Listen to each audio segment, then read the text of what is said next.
Yeah, exactly. So you're not, nutritionally, it's not doing you any good whatsoever. Same with alcohol. You get to a point where you're drinking it, but you're not actually tasting it. You're not tasting it anymore. And I suggest at that point where you're not tasting it, I'm not saying that, you sit down and watch something and you shouldn't eat. Some people can do it. But now, actually, when I come to sit down and watch something, I have to either not eat, because if I do eat, I end up choking. And it's got to that point now with me that I can't actually watch something on TV and eat, because it's two things at once. I like to be mindful. And also when I eat, I can really taste what I'm eating and really enjoy it. And sometimes I close my eyes and it's like, wow. I love food, and I go into this like emotional place where it's like, oh, this is amazing. It's almost orgasmic. But okay, so what has binging to do with being traumatized or being abused? Okay, because let's come back to this whole situation, because we're on this platform where we're talking to people who have been in traumatized relationships, being in abused relationships. Why do we binge? And what is the reason for binging? There's an emotional connection there.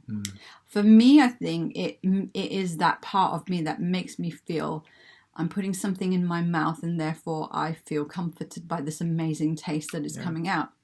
Now, binging, if you think about binging, you're not experiencing that lovely taste that is coming out from it, because you're just putting it in, and then your hand goes into the packet of crisps for the next one to put in. So you're not even thinking about how that experience is. It's kind of like the laboratory rat that pushes the lever and it gets the food treat. And to start with, it's probably thinking, I like this. And then it's pushed the levers like 10 times. It's just becoming a cycle. There's not actually any taste probably going on. It just knows that that's something it can keep doing, and it doesn't make an effort to break out of it. Exactly. So So what would it be like if you just took watching your favorite movie or watching your favorite series on its own and eating as a different activity as well? Two separate activities. How would that be? How would that sit in your mind and in your emotions? How would that feel for you? There's an experiment. Try it out. I can assure you, if you're like me, you probably wouldn't want to go back to eating while watching something, because when you're either watching it or you're eating, right?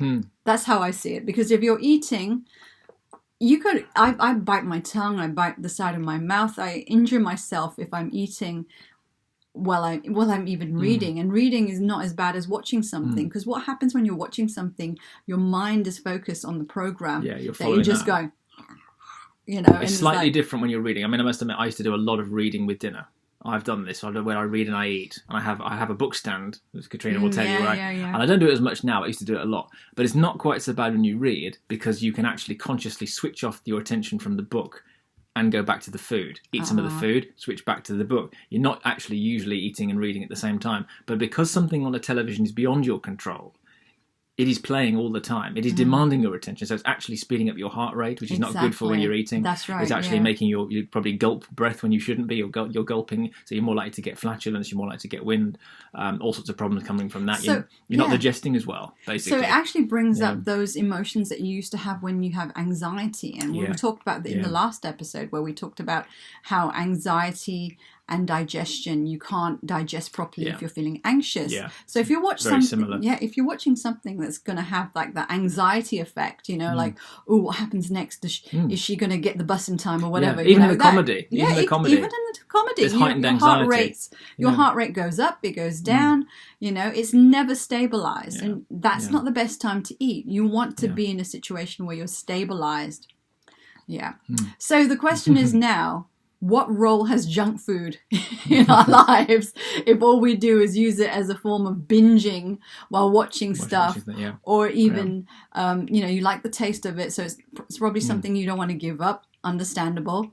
But what place does it have, and when can you actually enjoy a packet of crisps? When do you think you can enjoy a packet of crisps? You can enjoy it at a time when you've decided that you want to have a packet of crisps on its own, as a separate thing, possibly as a reward for having done something strenuous. True. Or at the end of a long day, say that you've been driving for miles and miles, and you're getting towards home, and you just really fancy something just to keep before you get home for dinner. Exactly. And you just think, damn it, I'm going to have a packet of crisps. Yeah. Then you are going to concentrate on it. You'll enjoy it. You'll enjoy it. Yeah. A hell of a lot more. The problem with doing it while you're watching something is only half your mind. You may think you're paying attention to it, but actually only half your mind is worrying about the crisps, and therefore only half your body's really digesting it properly. It's not really. You're not really eating it, to be honest. So binging, exactly. Yeah. So binging is the process of not mindfully consuming something. Yeah, exactly. Whether it is something that is you're watching something,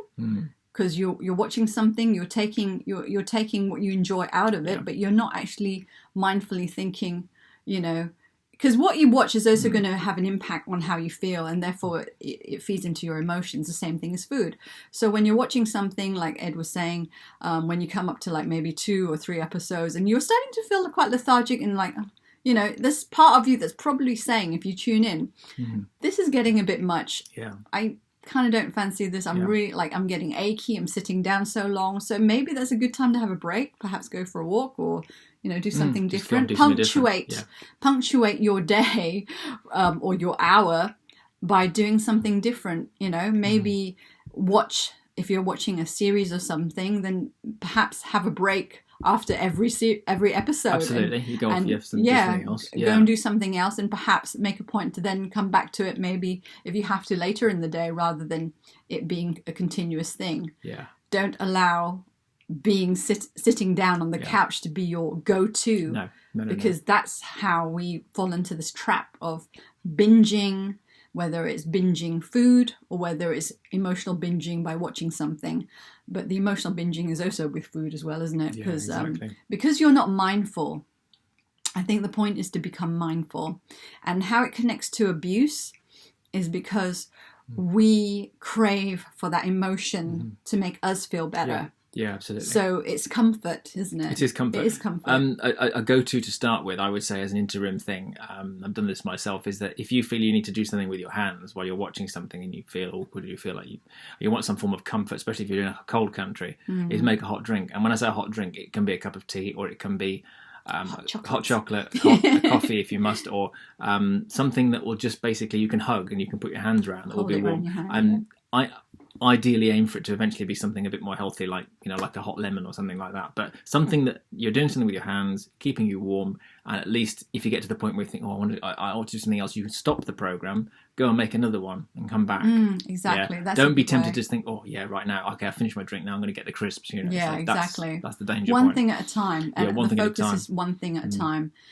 Just like watching something, you don't want to spend the whole day sitting down on your bum watching something, even if it's watching us.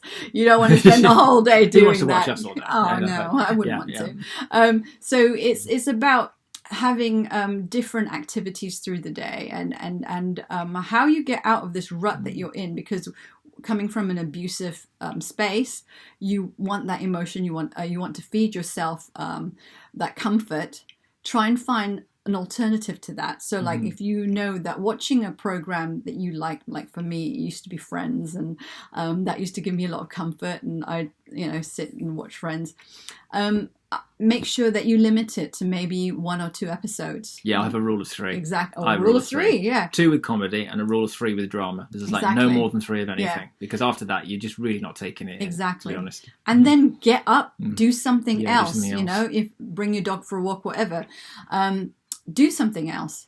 And then because we're in this lockdown situation, some of you may not be, but whatever you're allowed to do, try and do something different. And I think that's harder if you're not creative, isn't it? Creative people find it easy to say, right, I'll go and do something, particularly in the morning. Make a webisode. Do something creative. Exactly. Do anything. Make a silly film. Do something. Exactly. But just don't settle for that thing about, what shall I do today? Oh God, I'm bored. I'm just going to watch stuff all day. Go into Netflix and watch stuff. We're all in that trap, and then it continues to put you into that spiral of like, I need comforting because I've been abused. I deserve it. I feel really sick in my gut. I need this. Oh, I need this. I need this. I need this. But the truth is, you don't need it. You need to give yourself self-love. Yeah, and even that means, like, for women who, you know, do give yourself a facial, or, you know, give yourself a self-massage. Do something that you get a delight from on a physical level and also emotional level. Maybe go and meditate, yoga, you know, there's loads of stuff. I'm plugging my stuff in there. And there's lots of stuff that you can get involved in. And then, you know, come back, and then it's not a binge. We're not saying don't eat junk food. We're not saying don't you know, watch your favorite programs, but it's about trying to find that balance. So perhaps if you could draw away from watching your programs with junk food, or maybe limit it, perhaps slowly, because it's a tough thing to completely opt out of. So if you have to have a packet of crisps while you watch a program, then keep it to just that one packet, and make that one packet last you the whole 3 episodes or something, you know, but then slowly cut back. That could be hard. Because the foods are not designed to eat slowly. No. The very fact that they're coated in salt or sugar or flavour or whatever is to make fats, you scoff them down, so you have more. So that's a hard thing. I would go for the hot drinks first. I really would. Yeah, try and replace a pack of crisps with a really nice hot drink you really enjoy. So if it is a really lovely sort of hot coffee, go with that, but don't have a snack with it. Okay, and if you have to have another one later on, we'll try and space that out. Also, if you are hungry, and if you actually are hungry, then you need some protein. You probably need to get, like, maybe have a protein shake or something like that. Protein shake, peanut butter, almond butter with slices of apple or something that will just, because protein kills cravings. Exactly. And also, when you do eat it, you don't really want to eat much after that. Yeah. So it does actually solve a problem in that, because you should only really be eating if you are hungry. So, you know, binging overall is not a good thing. It's an emotional, what have I said there? It's reacting to an emotion rather than reacting to hunger. Yeah. Whether that's hunger for watching something or whether that's hunger for eating. Yeah. So there's no proper nutrition in it. No. There's no proper nutrition in it. And you don't really need to be eating. I mean, this is one of my golden rules, is you don't need to be eating after about 7 o'clock in the evening. There's all this stuff about, you know, night starvation and going to bed hungry and all the rest, and it's all a load of complete rubbish. Basically, I'm just telling you here, once you finish your meal at around about 7, half 7 at the latest, if you're going to bed at what I call the normal time of around about 11 p.m.ish, you don't need any more food. You really don't. You know, a hot drink should be fine if you want something else. And if you're finding that you are craving in the hours after you've had dinner, it could be because you've had a sweet dessert, and so your insulin spike's now going up and down, and you're thinking, oh, yeah, I fancy something else. It might be an idea to try and not have dessert, or have something that's sort of more savoury as an after. Yeah. Like, I know that sounds weird, but something that's not going to get your sugar spiking, or something that's like fruit that's like apples or something that's low GI fruit, or kiwis or something that's low GI fruit, low glyco. What's it stand for? I can't remember now. Glycemic index, isn't it? Low glycemic index. So basically, you can have the fruit, but it won't spike your insulin, and therefore make you suddenly or craving something before bed. You know, which is why people end up having something called supper, which, you know, basically those calories are sitting here. Yeah, and that's why we get chubbier. You get chubby because you're eating before bed, having these snacks, and it just sits around your liver, and that's it. You get chubby. Exactly. Not only being more chubby will then bring on more illnesses and problems with your health, and then at the moment we're trying to fight off a pandemic. So the best thing you can do is take care of your health. You've got. Yeah, none of us really know what's coming. None of us know what's happening one day to the next. It's completely all over the place. Exactly. So your best insurance, apart from the vaccine, which at the moment we still don't know what the vaccines are doing. We don't know whether they're reliable. We don't know whether there's the sound, you know, safe effect. What's the word? The side effects. Yeah, side effects. Yeah. Say sound effects then. Well, they might have sound effects. I don't know, screaming in agony. So your best bet is to be as healthy as you can. That's all you can do, really. If I know I've done that, then I can say, right, okay, the rest is in the lap of the gods, but I've done what I can. Exactly. And also that goes to emotional health as well, because the more you bring yourself down with lower vibrations by watching the same program over and over again, that's going to bring you into a depression. Yes, it will. It really is. It will. It's not a good thing. Yeah, and even if you're watching comedy, watching the same comedy over and over again, you may think that, it's heightening my mood, because it's making me feel good. But actually you're sitting there in the couch and you're not doing anything with your body. So emotionally it's getting you down, and it's going to bring you into the slump, you know. And the best thing you can do is, when you start to feel that happening to you, is turn it off and go out for a walk. Change Mood, change direction, do something totally different. It's not like it's not there. You can come back to it later. We're not saying don't watch your favorite TV programs. We're just saying be balanced about it, you know? So I know because I was a binge Friends watcher or Sex and the City and all. Well, they say, I knew you were, weren't you? They say everything in moderation. I mean, there's a lot of truth in that. It says, you know, as soon as you start to do something that's not in moderation, whatever it is, it becomes a binge. It becomes a binge. It turns into a binge, and you know that that's an unhealthy way to be. And emotionally, it brings your vibrations down. Wow. So we're in a time where we need to keep our vibrations high. Yeah. And although we're being stuck indoors, try and think about self-improvement stuff that you could do at home. Like there's so many online courses that you could join. There's Udemy, there's Grinfer, there's loads of platforms that you can look up and take up a hobby, something that you never had time to do. This is the time to do it. This is amazing. We've been given this as a God's gift to explore and experience life in you know, not having to go to work. Whoa, amazing. So cool. I love it. So I know the whole social distancing is getting people down, but emotionally you've got to take care of yourself, and binging is not the way to do it.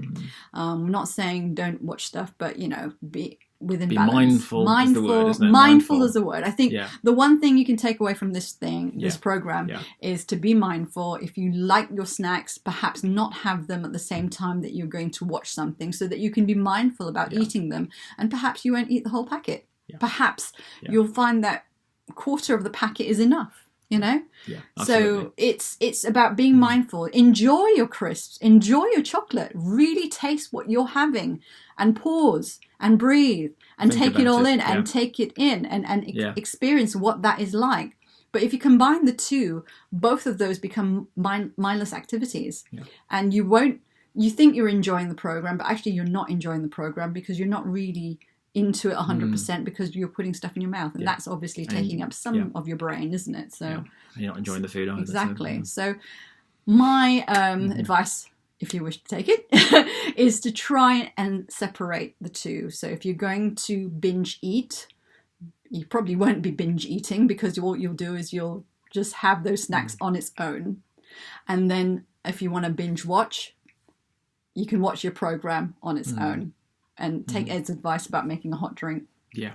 Really does wonders, that. Because your stomach's getting something, your hands are doing something, you're warm as well if you're in a cold climate. It's just something to distract you. You've got sensory going on in here, and in here, and it makes you forget that you're not eating. Exactly. Basically. Yeah. And also, it's sometimes really handy. I find, like, after I've digested my dinner, I go and brush my teeth. Like, I brush my teeth within, like, after half an hour of eating my dinner, I'll brush my teeth, and then I'll go and make myself a hot cup of water, and to help me with digestion the next day, I like to put a tablespoon of coconut oil in the hot water, and then that, because of the saturated fats that are in it, act as a kind of like filling experience to when you drink it, you feel like as if you're having something that's filling as well. And at the same time, the coconut oil is really good for oral health, so you swish it around your mouth when you're eating, or when you're drinking at night,